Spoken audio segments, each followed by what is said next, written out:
जब जब जुल्म करेगा सत्ता के हथियारों से, चप्पा चप्पा गूंज उठेगा इनकलाब के नारों से।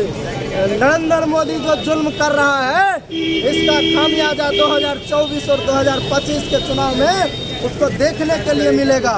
जिस तरीके से संवैधानिक संस्थान को बीजेपी अपना दफ्तर बनाने का प्रयास कर रहा है, बीजेपी अपना कार्यालय बना करके, आरएसएस अपना कार्यालय बना करके चलाने का काम करने का प्रयास कर रहा है, यह कभी संभव नहीं होने वाला है।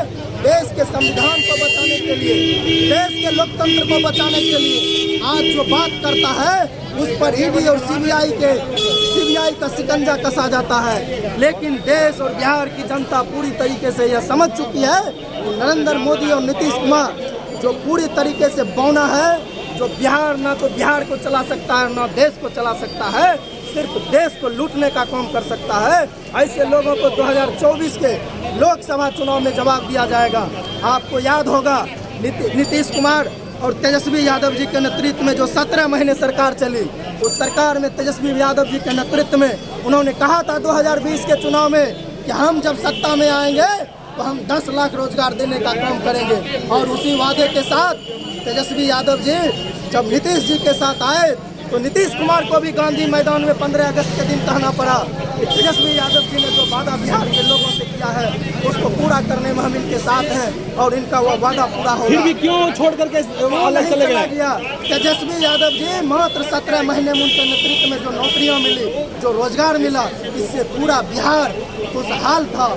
लेकिन यह चीज़ न तो नीतीश कुमार को अच्छा लगा और न बीजेपी को अच्छा लगा, और उसने उस सरकार को तोड़ करके, क्योंकि बीजेपी को लगा कि अब हम जो है बिहार सहित पूरे देश से उनका सफाया होने वाला है। इसी चीज़ से बीजेपी डर गई और उन्होंने षड्यंत्र करके नीतीश कुमार को अपने चंगुल में लेकर के गठबंधन को तोड़ने का काम किया। लेकिन तेजस्वी यादव जी का काम बोलता है।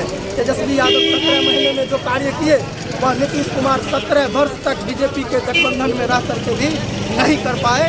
या आज पूरा बिहार का जनता, पूरे बिहार का युवा आज श्री तेजस्वी यादव जी को इसका क्रेडिट दे रहा है।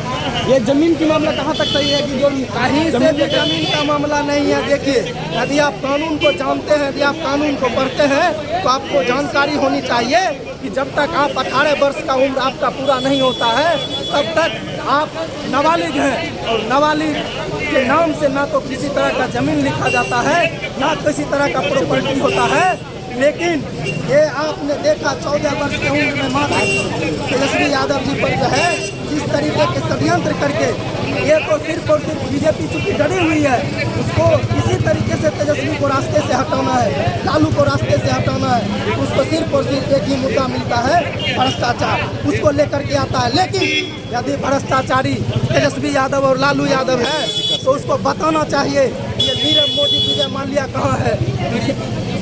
नीरव मोदी और विजय माल्या जो देश को लूट करके चला गया, उसके पीछे नरेंद्र मोदी का ईडी और सीबीआई आज तक एक बार भी उसका पीछा क्यों नहीं कर पाया। इसका जवाब नरेंद्र मोदी देंगे क्या? इसका जवाब बीजेपी की सरकार देगी? नहीं देगा, क्योंकि वह उसका दामाद है। वह उसको दामाद बना करके रखे हुए हैं। किनको? विजय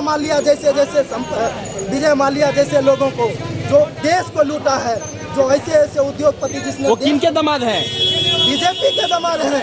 जैसे में और सीबीआई भी बीजेपी के दामाद हैं। अपने दामाद से दबाव बनवाते हैं। बीजेपी में बहुत सारे नेता है, बीजेपी में बहुत सारे नेता है। किनके बारे में आप बोलना चाह रहे हैं? बीजेपी के बहुत सारे नेता हैं, आप तो समझ रहे हैं। बीजेपी के बहुत सारे नेता हैं, कोई नेता नहीं है। बोलिए। बीजेपी के सभी नेता को कठपुतली बना करके चंगुल में नरेंद्र मोदी हिटलर शाही के तरीके से सरकार चलाना चाहता है। उसी नरेंद्र मोदी को बोल रहे हैं जो देश को आज बर्बाद कर रहा है, जो देश के युवाओं को बर्बाद कर रहा है। जो 2014 में कहा था प्रत्येक वर्ष हम 2-2 करोड़ नौकरी देंगे, कहाँ गया उसका वादा?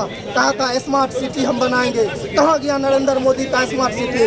कहा था किसानों के लिए काम करेंगे, कहाँ गया किसानों के लिए? हजारों हजार किसान आंदोलन करते हुए सड़क पर मर गए। इस बेल्लाजे को लाज नहीं लगा और किसान मरते रहे वहाँ पर।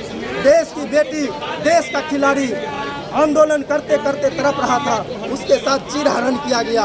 उसके साथ किनका नाम बताइएगा? जो खिलाड़ी थे यहाँ के, जो देश की बेटी थी, कितने निर्भया काम देखिए, कई तरह का जो है कांड हुआ बहनों के साथ, हमारी बहनों के साथ क्या हुआ। और उसमें बीजेपी के नेता फंसे, बीजेपी के लोग फंसे, लेकिन उनके साथ किसी तरह की कार्रवाई नहीं हुई। सिर्फ और सिर्फ विपक्ष पर दबाव बनाने के लिए, विपक्ष पर कार्रवाई करने के लिए कि विपक्ष पे कार्रवाई हो, ताकि विपक्ष जो है शांत हो जाए और हम 2024 का चुनाव जीत सकें। तेजस्वी यादव जिंदाबाद, जिंदाबाद जिंदाबाद, लालू यादव जिंदाबाद, जिंदाबाद जिंदाबाद, तेजस्वी यादव मत घबराना, तेरे पीछे सारा जमाना, जुल्मी जब जब जुल्म करेगा सत्ता के हथियारों से, चप्पा चप्पा गूंज उठेगा इंकलाब के नारों से।